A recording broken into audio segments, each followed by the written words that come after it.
What's going on, Imperials? The latest batch of information for Ultra Sun and Ultra Moon dropped. I know it's a little late on talking about it, but come on, the Defenders came out. I had to watch it. Everyone's been scouring the depths of the trailers for as many details as they can come up with. I too have been watching it to see exactly how much we can find that's different. There are some things that are drastically different and some things that are basically the same. But I'll be taking a look at what I think are the most interesting new details about Pokemon Ultra Sun and Ultra Moon. One of the first things that caught my attention was the fact that this structure now existed. This was clearly one of the empty lots from the first game that drew so much speculation as to what it might be. Could you build your own house there? Maybe gyms were going in there after you became the champion. Ultimately, none of those things happened, and the spaces were left unfilled until the Ultra games. Many are guessing that it's some sort of place to create videos. I hear a lot of references to Pokestar Studios, but the guessing can stop because they've outright told us what it is. A video was released that goes into great detail about these buildings being opportunities for photo shoots with you and your Pokemon. This is somewhat like the Rotom Dex feature, except this time, it captures the battle stances that they show anyway. Once you have a picture, you can add props and backgrounds to dress it up and share it with others. It sounded like this would be a relatively consistent thing, so it's likely that all of the spots that were developed last time will become a part of this photo chain. They also said that there would be some limited functionality of this kind out in the wild on your travels. This feature doesn't sound particularly useful to me, being even less appealing than contests or any other side dress-em-up game outside of the standard Pokemon path. So while it doesn't do much for me, I'm sure there are plenty of people who will spend a lot of time with it. The next point of interest that the internet has latched onto is this tiny portion of the trailer that shows the player running around with a Rockruff. Now, many have speculated that this is the full return of the fan-favorite feature of Pokemon following you. This hasn't been seen since Heart Gold and Soul Silver, and honestly, I'm skeptical as to whether or not it'll be in this one. I do love this feature, but this one scene did not necessarily display that. People said the same about a random Wingull in the last trailer. But this part, to me, looks to be one of two things. Firstly, seeing the fences all over the place made me feel that this was an isolated area that allows certain limited Pokemon interactions. This would be reminiscent of Amity Square in Sinnoh, and may even be in multiple locations throughout the region, such as at the ranch. The second option that comes to mind is that as you go by, this Rockruff notices you and interacts with you a bit. An impressive new part of the first Sun and Moon was the fact that as you went by, NPCs would notice you. Even in Kalos, people just stared blankly ahead until they were spoken to. In Alola, they would turn and look at you as you changed positions, further contributing to the immersive experience. To me, it seems just as likely that they've given this same courtesy to certain Pokemon in set locations on your travels. Don't get me wrong, if they do throw in Pokemon following you, I'll be the first to celebrate. It just seems unlikely to appear, and even less likely to be revealed in 2 split seconds of a trailer. The next part of the trailer that I found interesting was the part with the trainer known as Ryu Key. He did appear in the first Sun and Moon, but may have gone unseen by many, as the only time he appears is as a challenger to your title as champion. So, if you didn't fight the Elite Four a whole lot, you could have missed out on him.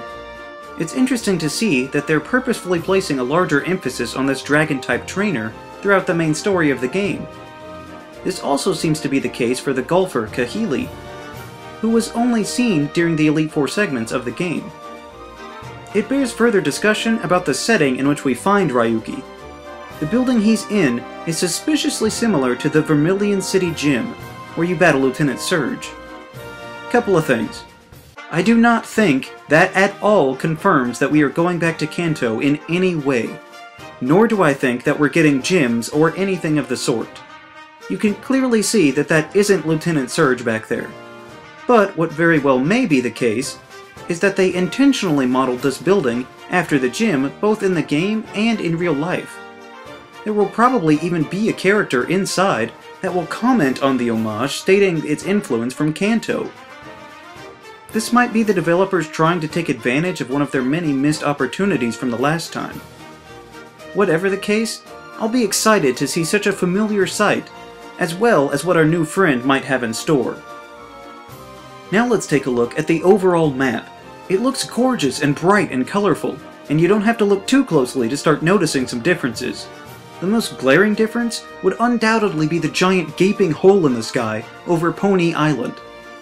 This tear in the fabric of time and space is almost certainly some kind of ultra wormhole that will have some bearing on the main story, whether it be from the Ultra Beasts or Necrozma in some way. Maybe it'll be our chance to travel through the multiverse. Aside from this, there are some new locations actually shown on the map. Several beaches have sprung up that were not previously there.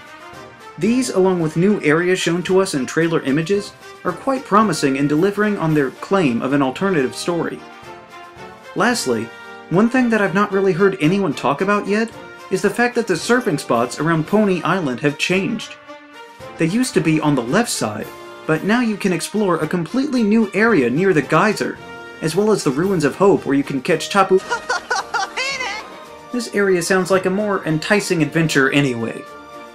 Lastly, we're finally shown the official box art for the games. They show the official artwork that we've already seen for the mascot legendaries, and the titles of course, but there's something more here. The end screen of the trailer shows us the games in a brand new background that we've never seen before, centered around a bright light in the back. And if you look closer, you can see that there's clearly something more to this light, because it has eyes. I've heard that it looks like Deoxys, and while I actually kind of agree, that's definitely not what it is. The most compelling argument I've heard is that it's in an alternate form of Necrozma. The reasoning is that once its prism armor comes off to merge with Solgaleo and Lunala, that this is all that's left. Plus the way it looks on the screen sort of resembles the star that it has on its back. But this may not be the case. This could be an entirely new legendary to go at the end of the Pokédex, but whatever the case, we know that it has significant impact on the game if it makes it onto the box art. So, those are just some of the most interesting things that I've been able to find in the promotional material for Ultra Sun and Ultra Moon. On an unrelated personal note, the past few weeks have been really crazy in terms of channel growth. I've shot up to well over 500 subscribers, and I'm consistently getting more and more views, so a big thank you to every single Imperial out there. I'm glad that we can share our excitement of these new games together. So, what are you most looking forward to in these games? What details have you been able to spot? Let me know down in the comments.